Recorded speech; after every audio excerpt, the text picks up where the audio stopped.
Hey everyone, so this is Rosewood Season 2, Episode 11 called Mummies and Meltdowns. The episode starts off and, showing us different things.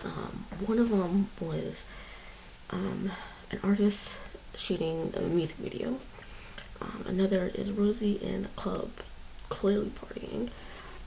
And the last one is Donna and Pippi walking into Rosie's house, seeing all these red plastic cups everywhere and liquor bottles as well.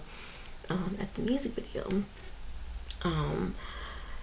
the music producer called Jeff El Jefe Rodriguez threatens the singer, whose song is being recorded. Then it goes to 2 weeks later, where Jeff's yacht is found floating without any sign of Jeff, who has been missing for 16 days, so just over 2 weeks. His body has, a body has been found on board, but it has yet to be identified as Jeff. Everyone but Rosie comes to the crime scene, and Mitchie, Pippi, and T.Y. all come up with different excuses as to why he isn't there. When Via and Orstock ask where he is. When they get on board, they find the body is mummified. Hornstock doesn't believe that he could be mummified in just over 2 weeks, but Mitchie, Tima, and Pippi pretty much completely debunked that by explaining how it could happen. Pia then says the time of death would be before would be the time he went missing, and or Jeff went missing.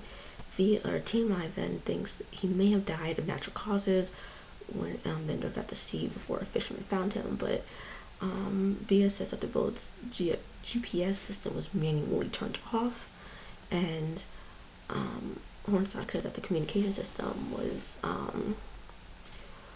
seems to have been shot through.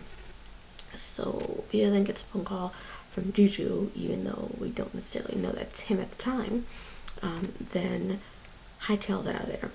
Via makes her way to Rosie's house where Juju is and finds Rosie in bed with 2 women. After getting the woman out, Via smacks him awake. Back at the lab, we see the gang has called Adrian to help. Pippi tells everyone that Jeff, or known as El Jefe, is the most hated man in the music business because he discovers young talent and then screws them over by making them sign music record deals that would allow him to pretty much rip them of all their money, if not most of it. Or most of it, if not all of it. And pretty much makes them really shitty deals. So they wouldn't be able to get out of it until it expires. Rose then comes in and makes Adrian leave. At the precinct, Via and Hornstock fill Slade in. Hornstock reveals that it's entirely possible that Jeff turned off the GPS himself and the communication system could have corroded on its own, but he and Via don't think that's possible at all. Slade then says that since vinegar is an acid, it could have, because the thing is, Hornstock made a point to say, do you guys smell vinegar when at the crime scene? And so Slade's like, well, since vinegar is an acid, it could have been dumped onto the communication system, and that's why it looks like it's corroded. Rosie then comes in and tells everyone that the body is the body of Jeff. When Via wonders why he's there, because she thought that he was going to take the days off, he starts making a scene about how Tanya took all his money. After they squash it, Slade reveals that Jeff had a girlfriend named Lena Price. Rosie wants to go talk to Lena, but Slade won't let him, and makes Rosie go deal with Jeff's body to find the cause of death. When Lena comes in, Lena says that she and Jeff met while she was dancing on another artist's music video that he was producing, and that Jeff was on the boat alone. A guy named Little V or known as Victor, is most likely the person who killed him. Both Lane and her friend Kiki revealed that Little V and Jeff had come up together in the music business, and when Jeff's career took off sooner and faster than Little V's, Jeff wouldn't allow for Little V to ride his coattails. Little V got angry about it and sent several tweets to Jeff the day before Jeff left on his yacht. Back at the lab, Mitchie tells Pippi and T-Mai that clearly Rosie isn't himself, but Pippi says Rosie just needs to work things out before he's back to normal and everything. So,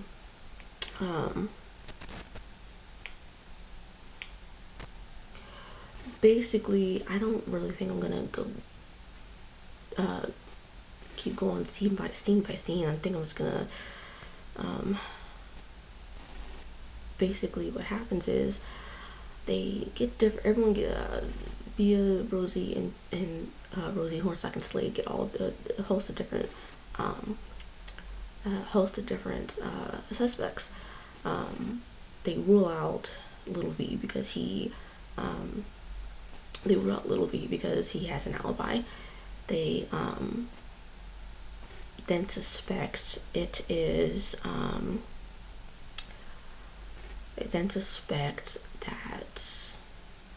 it is a guy named Chase who Jeff was seeing on the DL. Turns out Jeff was gay, but didn't plan on telling anybody too soon. Well, he was actually planning on telling people, but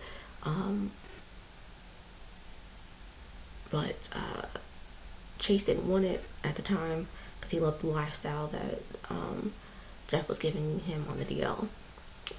But it turns out it wasn't Chase because he also has an alibi.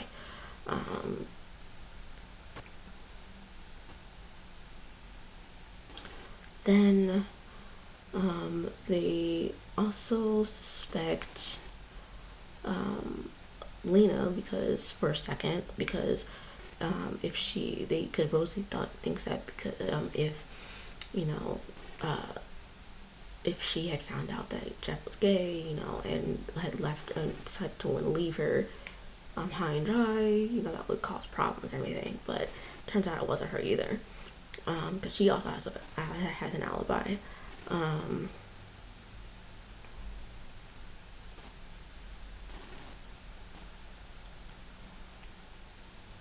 Then they realize it's they first think that it was they also think that it is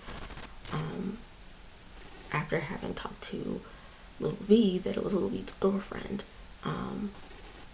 Loosely, I'll use the word loosely, the word girlfriend loosely, because the girl that Little V was dating is named Selena, and she says, well, he has a different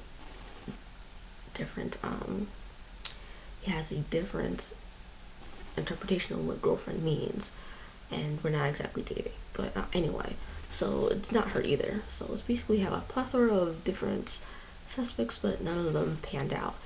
But it turns out it is a guy named Jamil, who is Jeff's friend, one of Jeff's longtime friends, and Jamil is gay. Jamil has been in love with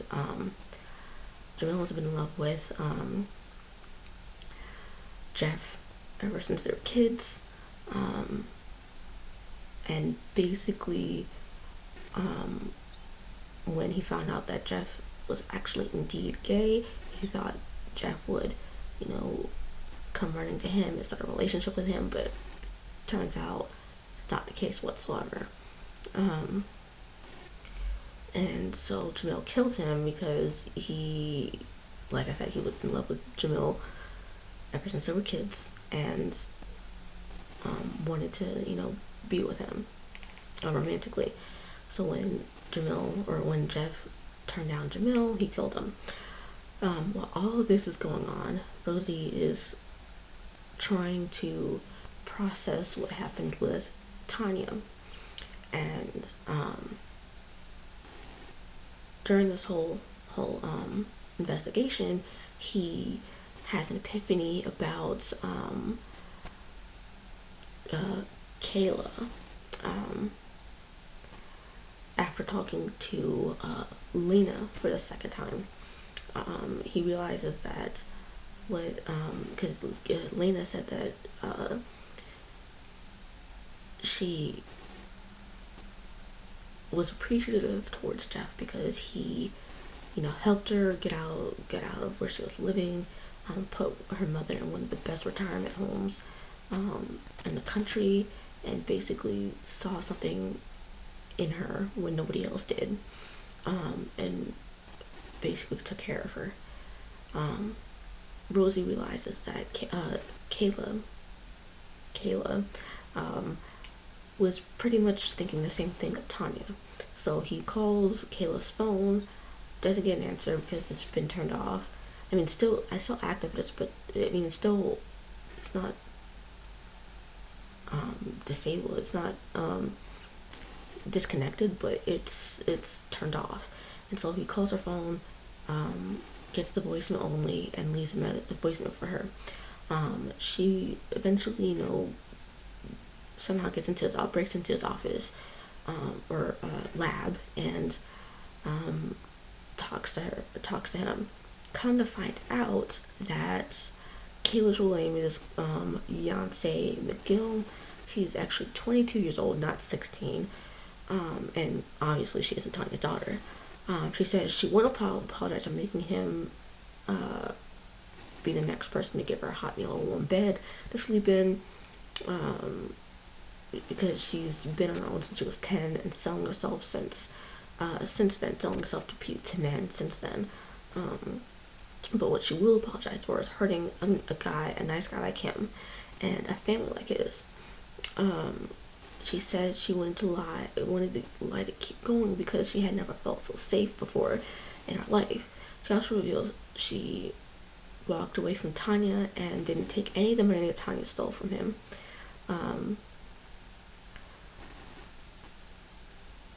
And she says that she and Tanya got into an argument after she told Tanya that she was out. She says that she will turn her life around. She wants to turn her life around. And while it looks like Rosie will forgive her, Rosie instead has her charged with stealing his money. When Hornstock gets into the building. And I was like, yo, I knew there was no way. Because after this whole thing went down, I was like, there's no way that she is Tanya's daughter. I figured she wouldn't be, because if Tanya's gonna go through all this trouble to lie about being truthful and wanting a relationship with Rosie, then clearly she must be lying about other things too. But anyway, and personally, I don't blame Rosie for having her arrested. I don't blame him.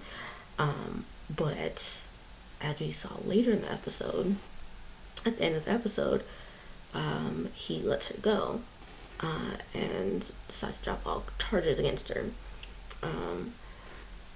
And I'm just sitting here thinking, like, well, I just don't like the fact that the writers made Rosie forgive Kayla and then let her go, because I mean, I feel like even though she's in her early 20s, she still knows right from wrong,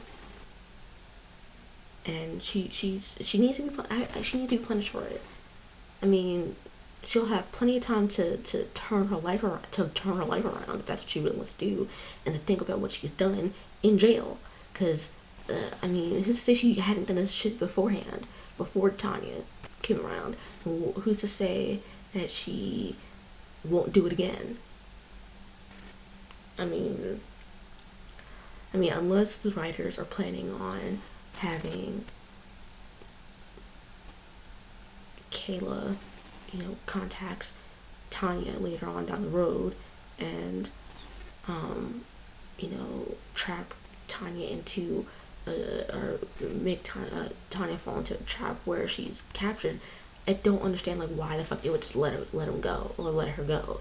I mean, 99% of people won't just forgive people when stuff like that happens to them. Like, they won't forgive the people for doing that. They just won't. Like, 99% of people won't do that. So, and I think it's just really stupid. I mean, yeah, Rosie's not like a lot of people, but I mean, he still has feelings, and still, it just seems like such a fucking cop out to do that. And I think that it was totally disingenuous to do that because I feel like you're not really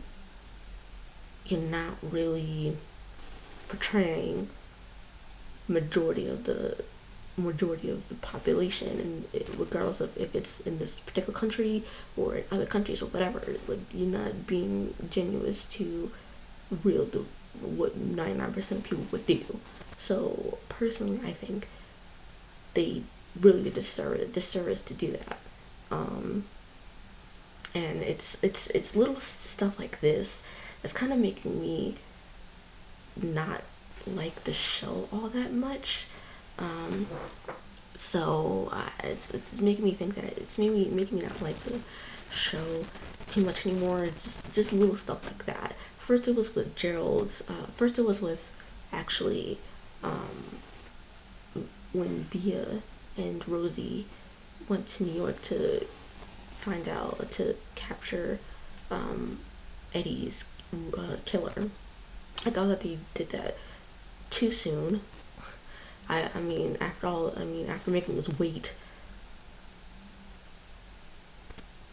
like 3-4 months, it seemed like they just kind of rushed through that. And then the second was with Gerald, and how like they seemed like they ramped up this whole thing, making it seem like Gerald was actually guilty of killing these women, and then making it look like making it that he wasn't guilty.